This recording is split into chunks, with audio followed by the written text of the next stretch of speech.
It's Friday! Christmas is here! But stuff happens and we will talk about it. Class changes after 8.1 bring nerfs and buffs to both PvE and PvP. Mythic dungeons are being nerfed big time! And not only that, but Santa is coming early this year also with big discounts in the WoW shop. Oh, and the Hivemind Mount has been collected and now we know how to do it too!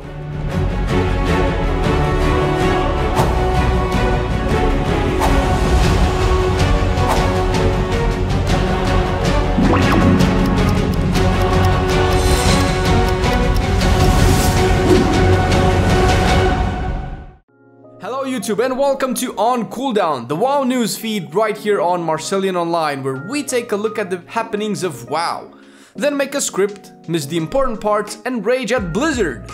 Because, let's be honest, that's what we all want to do.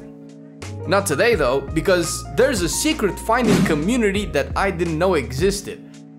And I guess that means they're doing a good job?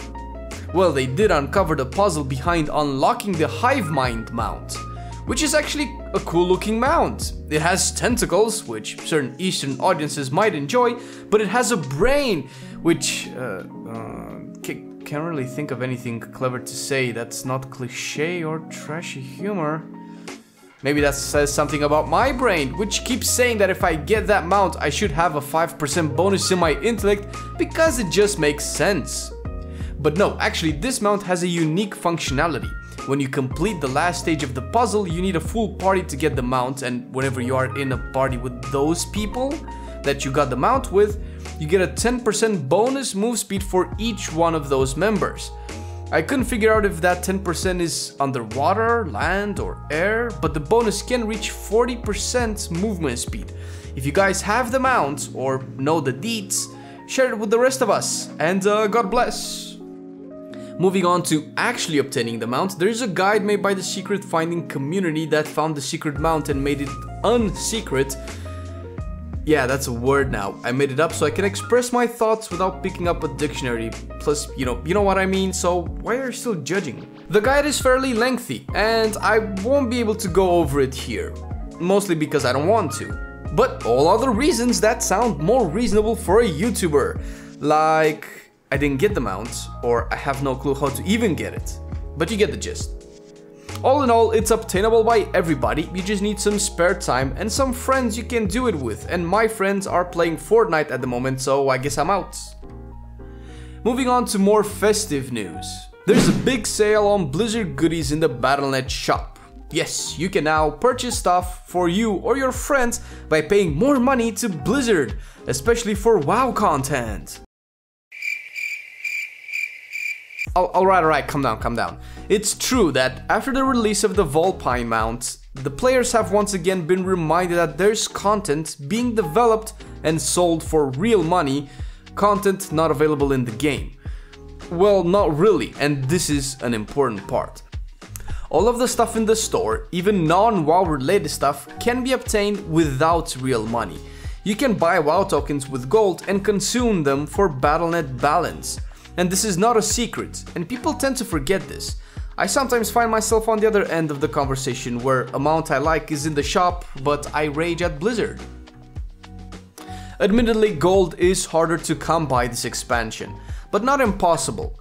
I know I farmed a bit of gold, bought 2 tokens, and with those I got my virtual ticket to BlizzCon, which came with 0 mounts this year, and I'm a bit pissed, alright? But I could have bought a store mount, or, God forbid, Call of Poopy. Also, the majority of the items, mounts and transmog helms and, oh, battle pets, are actually going to be retired after the holidays. Of course this is a marketing scheme, you don't need to tell everybody. Marketing scheme or not, the question is simple. Are they cool? Do you want them for yourself? Then the answer is simple. I already have 2 of the mounts, so I'm good. I bought what I liked. It still sucks that a game you pay for and subscribe to has content in a shop sold for real money. If gold wouldn't have been so hard to come by, I guess I would be okay. But color me subjective. Lastly, let's take a look at the actual things that affect us, and those are buffs and nerfs. Let's start with a few hotfixes to classes that came out after 1.1's release.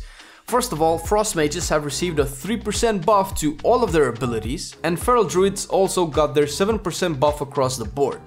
Not much to say here. The overall balance was made most likely to position the specs in a place where they can be competitive to certain extents, but we will have to keep an eye open on these since so far no class has received a buff across the board and no changes following afterwards.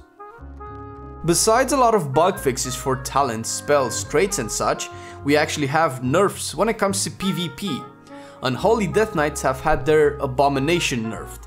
Its attack damage was reduced by 25% and its attack speed also reduced by 25%, which means the overall damage output is significantly less than it seems on paper. Necrotic Strike also has been nerfed to absorb 7% of the target's healing down from 8%. Balanced Druids. Yes, you know yourselves, you little... Star Surge damage reduced by 10% in PvP. Also, the Arcanic Pulsar, the Azerite trait, has its effectiveness reduced by 60% in PvP, whereas before it was reduced by 50%. Now, is this too much? Is this not enough? Either way, all I know is that when they popped Incarnation, everybody ran away for their lives in all of the directions. Another spec nerfed is Elemental Shamans, and I bet you are going, what? They only just buffed us! But this is PvP, mind you. In PvP, Shamans weren't doing as bad as in PvE. Lightning Lasso changed to last 5 seconds instead of 6 and deal 40% of the target's max health down from 48%. Now, this is an obvious nerf for the overall damage, but not a nerf for the actual DPS of the spell, which is exactly the same, because a sixth of the duration has been taken away, and they couldn't fit the 48% HP damage in, so they also took a sixth of the damage away. Is my maths wrong? It shouldn't be, my people already checked it. Lava Shock, another Azerite trait, has had its effectiveness reduced by 60% down from 50% in PvP scenarios, and Stormkeeper will buff the next 2 lightning bolts by 125% instead of 150% in PvP. So not a lot of nerfs, but more like balances here and there. More noticeable than this was the overall Mythic Dungeons nerfs. Also, in case you didn't know, you no longer need the reputation to unlock Siege of Borealis and King's Rest, which we can all agree, thank God for that. Not only that, but we had some tuning to the affixes and a big number changes across the board. The general consensus was that BFA mythics were harder than Legion. But more than this, certain dungeons like Temple of Cithralis were vetoed so much that people got furious when they couldn't delete their Cithralis keys in the hopes of getting something else. The fact that the dungeons themselves have gotten easier is not something I care too much about, but the fact that Blizzard felt the need to do this worries me a bit. Not a lot, just a bit, since it reminds me of the fluctuations of numbers this expansion has seen so far. Obviously I want the game to be balanced, and maybe I'm talking out of my ass again, but this just shows me that either Blizz could not tune all of the feedback they got in beta, or they have no clue as to how the expansion will play out. Have no clue is too strong of an expression, but when you reduce certain damage sources in dungeons by over 70%, it just tells my brain, holy shit, we've been taking way too much damage so far, haven't we? Ups and downs, but thankfully more ups in the last week than downs, which doesn't happen that much lately, does it? My script had, which oddly enough doesn't happen that much. But I looked at it, called myself an idiot and changed it. And if you don't know what I mean by that, congratulations, you're enjoying WoW way more than most people. But this pretty much sums up this week. The holidays are over the corner and the spirit of Christmas swarms my Eastern European apartment, mainly because we haven't developed a good source of energy distribution to warrant apartment heater, so we just use our hopes and dreams to keep us alive. But more about the aftermath of communism in another episode. Thanks for watching the video and thank you for showing us your support by tuning in. We love what we do very much, both Marcelian and I, and doing this is like a dream for us. Beats working in the mines. But more than that, we also have a Patreon page with a few beautiful bastards already showing their love. If you want to contribute to Marcelian's dream of moving Flame out of his basement, consider checking our Patreon. We actually have goodies for you there. I'm only joking, Marcelian doesn't know I'm in his basement. And since he isn't doing videos lately, he probably won't know until it's too late. Happy holidays!